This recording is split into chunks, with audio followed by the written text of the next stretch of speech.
Thank you very much, Dr. Gambo, on that. We'll wait to take the second presenter on this same subject before we now go on to discuss it. So I'll now call on Professor Victor Okora to give us his own presentation.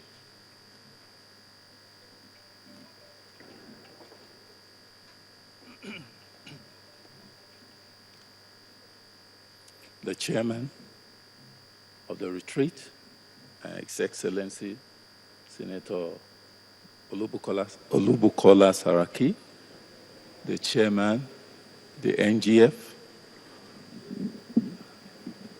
His Excellency Rotimi, the host, His Excellency, other governors present, my state governor, that's Edo State. Ladies and gentlemen, my business is simple here, and that is to assess in terms of an overview the policies so made in states with respect to agriculture. I want to start by showing us, of course, what agriculture is. Our studies, I'm going to come from the nation, then down through to the states. This is what agriculture is for today. What it does is contribution to the GDP and what it can provide.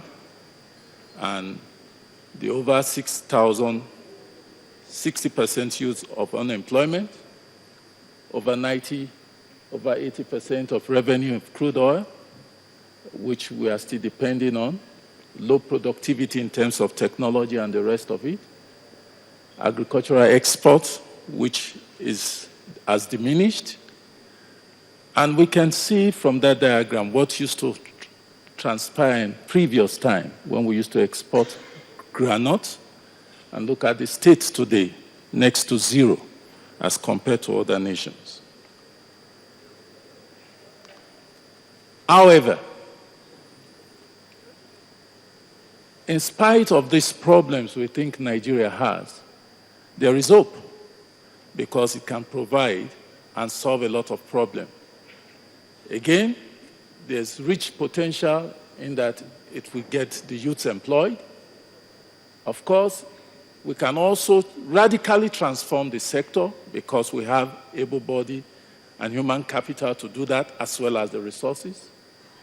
And then we can also follow through with respect to the transformation agenda, which is supposed to help and ensuring that all through the 36 states, we revamp agriculture and make it a business as it used to be. However, we are bedeviled by one factor. There's this still monoculture we have with dependence heavily on the black gold as our main source of revenue. We only pay lip service to agriculture. I just want to compare when President Obasanjo was around, the contribution of agriculture to GDP was oscillating between 39% to 40%. In recent time, it has not climbed too much, beyond 42%. So I asked myself, if indeed we are to follow the Maputo Declaration, as alluded to by my chairman here, which is 6% per annum, I'm sure we should have gone beyond that.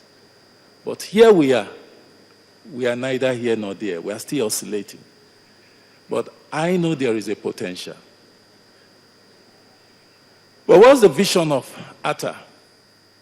Transformation agenda, which we can see, and which expectedly is supposed to revamp the agricultural sector. And one of the key points is to reclassify the nation into areas that have comparative advantage in terms of crops, in terms of livestock. And that has been succinctly done. However, in achieving that is a big task. Yes, we've set out policies, we've set out strategies. But the question is, are we achieving what we've set out to do? What innovations can we see from ETA? That we can see from the strategies that have been given with respect to ETA, it's a growth enhancement scheme support for farmers, and of course, is expected to take care of risk, expected to employ the youth, expected to equip the farmers in terms of good equipment, and also expected in terms of policy monitoring. And may I say, this is where we lack in Nigeria.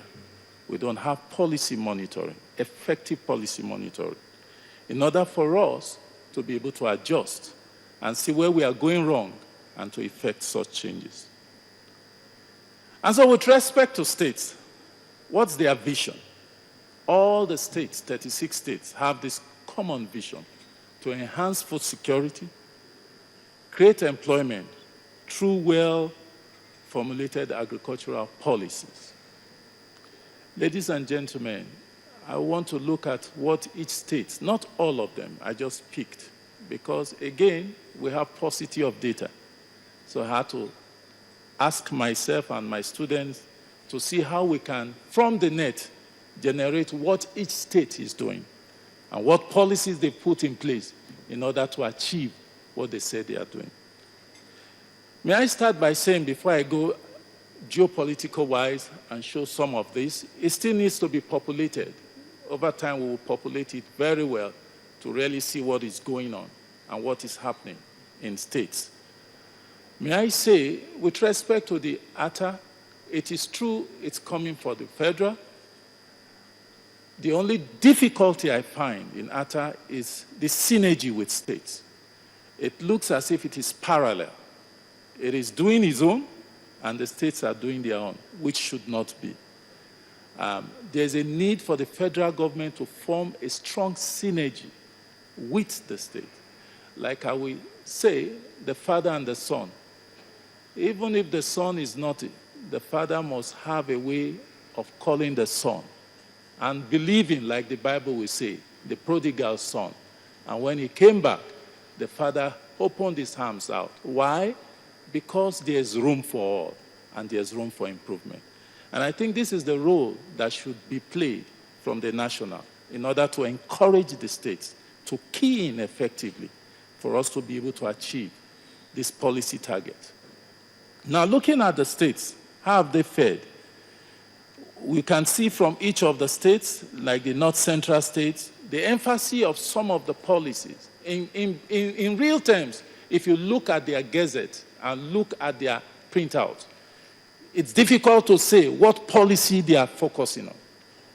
So we try to pick out what is going on, and we try to look at the emphasis being made. Somewhere like Borno State, the emphasis is on the youth. Somewhere like Kwara State, it's on farmers and rice and grains, which is happening, which has been alluded to, of what improvement has been going on. However, you can see that on the achievement side, only a few have achieved.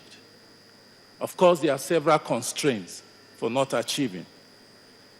And then if we go down to the Northwest, where you have Kano, again, we can see some of what has been going on.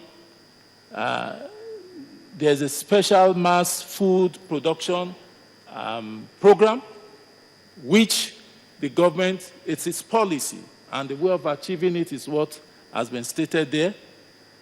And going down, there are several policy strategies the government have put in place, and that is because Kano State is known as a food basket also. However, you can see there's paucity of achievements. We cannot see much of the achievements. And the reason is because while these policies and strategies are put in place, there's the other aspect of follow-up as to what have we achieved. Can we record it? So that we can also compare achievement with what? With what we began with. This is lacking in several of the states. I go down to Sokoto, which is in the Northwest.